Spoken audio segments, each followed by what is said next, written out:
Hola, esto es Luis te asesora. Hoy lunes, y para que estés bien informado, te contamos todo lo que pasó esta semana en el sector financiero. Empecemos. Hola a todos, después de unas breves vacaciones decembrinas, regresamos como cada semana a este podcast donde revisamos los principales indicadores financieros de estos últimos días. Quisiera obviamente antes que nada empezar agradeciéndoles a todos y deseándoles que hayan pasado una estupenda Navidad y un lindo fin de año en compañía de sus seres queridos.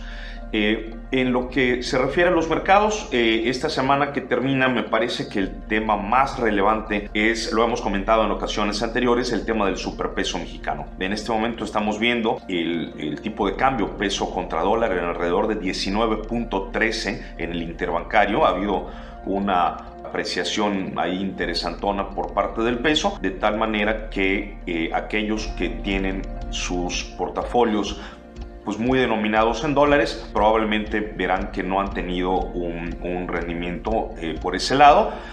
Aún así, yo sigo defendiendo el tema de la diversificación del portafolio. Como lo he comentado en ocasiones anteriores, me parece que al nivel de las tasas actuales se vuelve muy interesante la inversión en renta fija en pesos, pero aún así, incluso con los movimientos del tipo de cambio, yo no considero que se deba de eliminar. Tiene que haber una participación de renta variable de productos denominados en dólares. Me parece que puede haber algo interesante por allá en la parte de renta variable de dólares, a pesar de que no hemos visto mucho movimiento. Si examinamos la gráfica del Standard & Poor's en estas últimas 2 semanas, no hay mucha historia que contar por allá, está muy horizontal, pero aún así, me parece que estas dos opciones, ¿no? Renta fija pesos, renta variable dólares, siguen sin duda teniendo cabida en cualquier portafolio. ¿Qué podemos esperar? Me parece pues es el gran tema, ¿no? ¿Qué podemos esperar para el 2023? Me parece que para efectos de los mercados hay una muy buena noticia y hay otra noticia que no es tan buena. En lo que se refiere a la parte buena, me parece que el tema de inflación en Estados Unidos está dando clarísimos signos de estar no totalmente controlada al nivel al que la Fed norteamericana lo quisiera. La Fed norteamericana ha sido muy clara que le gustaría una inflación alrededor del 2% anual y no estamos ni siquiera cerca de eso, pero me parece que lo que todos estamos esperando era un quiebre de tendencia y creo que esa parte ya la vimos. Desde una inflación anualizada de 9.1%, que era más o menos lo que estábamos viendo en el verano en Estados Unidos, en este momento se encuentra alrededor del 7.7 o va a cerrar el 2022 en más o menos por allá. Tendremos que esperar. El jueves de la semana que viene es cuando se publicarán los datos de inflación en Estados Unidos, pero el consenso más o menos anda por ahí, ¿no? Que cerrará el año alrededor de un 7.7, al igual que lo habíamos comentado en ocasiones anteriores.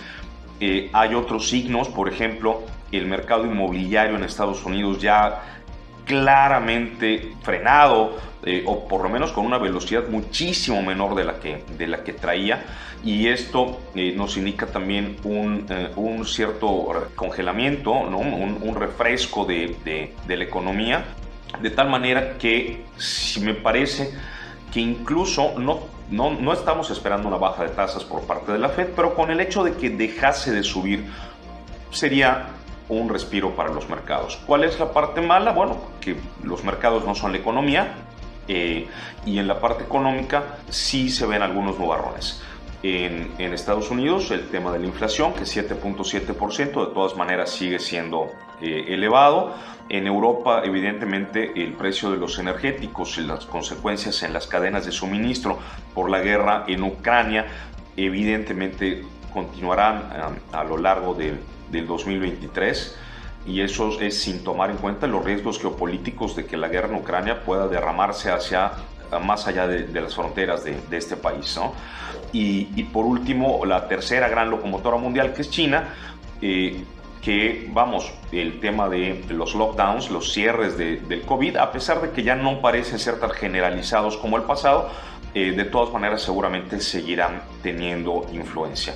Entonces, me parece que estas van a ser las grandes narrativas del 2023, la inflación en Estados Unidos, el tema del detenimiento o el frenón económico en Europa como consecuencia en parte de el alto precio de los energéticos y la disrupción de ciertas cadenas de suministro en China por el tema del COVID. Creo que seguramente estaremos hablando de ello en las próximas semanas. Aquí en México la realidad es que si bien el IPC ha tenido un rally muy interesante de unas semanas hacia acá, ¿no? Llevamos probablemente 4% de ganancia en el IPC en relativamente poco tiempo, la realidad es que también venimos de mucho tiempo de que el IPC no había dado gran cosa y esto, ganamos 4% de una base relativamente pequeña. Sigo pensando que para los riesgos me parece más interesante la parte de renta fija en pesos. De todas maneras, seguramente hablaremos de esto en las próximas semanas. Saludos. Esto fue el resumen de la semana. Te recordamos, esto es Luis te asesora. Gracias por escucharnos y te esperamos el próximo lunes para el resumen de la semana.